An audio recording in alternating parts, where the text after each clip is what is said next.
उसकी भाभी शीना ने कर दिया था और प्रिया कुछ नहीं कर पा रही थी। आज उसकी शादी या ये कहे कि सौदा होने वाला था उस राक्षस के साथ। उसके बाद उसकी जिंदगी का क्या होगा ये तो वो खुद भी नहीं जानती थी। कमरे में बैठी प्रिया दुल्हन के जोड़े में आंसू बहा रही थी। हर लड़की का सपना होता है कि उसकी शादी बड़ी धूमधाम से और खुशियों के साथ हो, लेकिन एक मैं ही बदकिस्मत हूँ जो अपनी शादी के दिन सोच रही हूँ कि काश मैं जहर खा लूँ। ये आपने क्या कर दिया भाभी? आपको नहीं पता वो कैसा इंसान है, वो मेरी जिंदगी तबाह कर देगा। ये आपने बिल्कुल ठीक नहीं किया। प्रिया अपने दुख पर रो रही थी कि उस कमरे में धीरे से लव आ जाता है। बुआ आप रो क्यों रही हो? लव मैं क्या करूँ, मुझे ये शादी नहीं करनी, मैं नहीं करना चाहती ये शादी।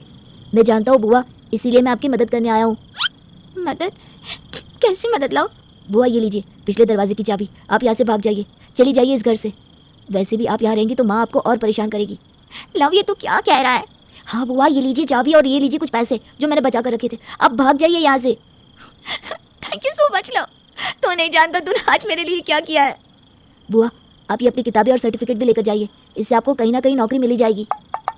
हाँ तू सही कह रहा है, यहाँ से जाने में ही मेरी भलाई है। मैं ये सब एक बैग में डाल देती हूँ। लव चुपके से अपनी बुआ को पिछले कमरे तक ले जाता है। प्रिया लव को गले लगा लेती है।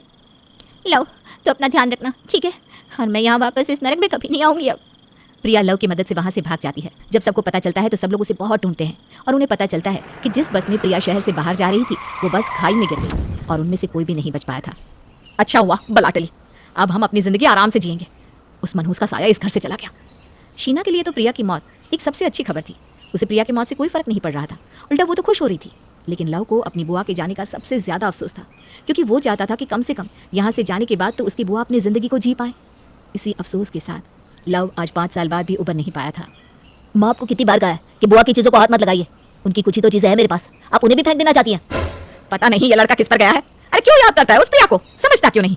वो जा चुकी है, उसे मरे 5 साल हो गए। अरे क्या करेगा उसकी चीजों को रखकर? आपने तो कभी उन्हें जीने ही नहीं दिया, अब मरने के बाद तो उनके बारे में बुरा मत बोलिए, और आज के बाद बुआ की चीज़ों को हाथ मत लगाइएगा, ठीक है? जो करना है कर। शीनो मैं ऑफिस जा रहा हूँ। क्या बात है, आजकल आप बड़ा सज धज के ऑफिस जाते हैं, बाल काले कर रहे हैं, परफ्यूम लगा रहे हैं, नए कपड़े। तो इससे तुम्हें क्या दिक्कत हो रही है? अरे मैं तो बस पूछ रही हूँ कि ऐसा क्या है ऑफिस में जो आप इतना तैयार होकर जाते हैं?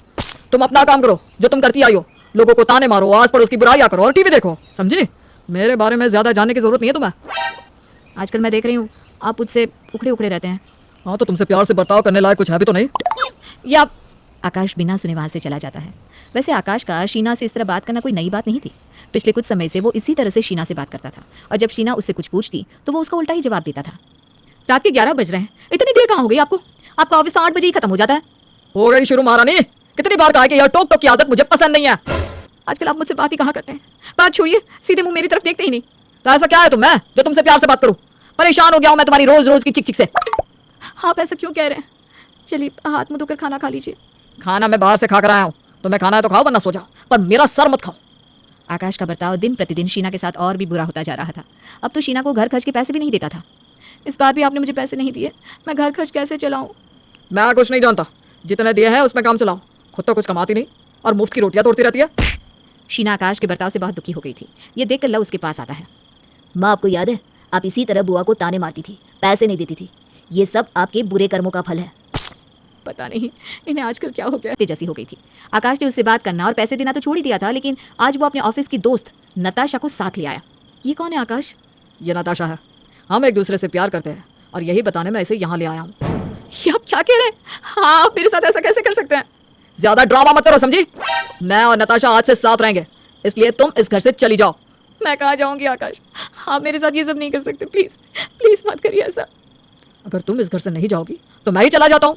नहीं आकाश प्लीज। चलो नताशा यहाँ से, अब हम यहाँ नहीं रह सकते। आकाश नताशा को लेकर उस घर से चला जाता है और शीना के पास आंसू बहाने के अलावा और कोई रास्ता नहीं बचता। ये क्या हो गया मेरे साथ, सब कुछ बिखर गया। जैसे आपने मेरा सब कुछ मुझसे छीन लिया था, ठीक वैसे ही ना भाभी? प्रिया तुम जिंदा हो? क्यों दुख हो रहा है क्या मुझे यहाँ देखकर? पर आपको ये जानकर और भी दुख होगा कि उस रात मैं बस में चढ़ी ही नहीं थी। मैं यहाँ से शहर चली गई, वहाँ मैंने अपनी पढ़ाई पूरी की और आज मैं एक सरकारी अफसर हूँ, सब कुछ है मेरे पास। पर तुम ये मुझे क्यों बता रही हो? क्योंकि नताशा को भैया की जिंदगी में मैंने ही भेजा है। क्या ये सब तुमने क्या?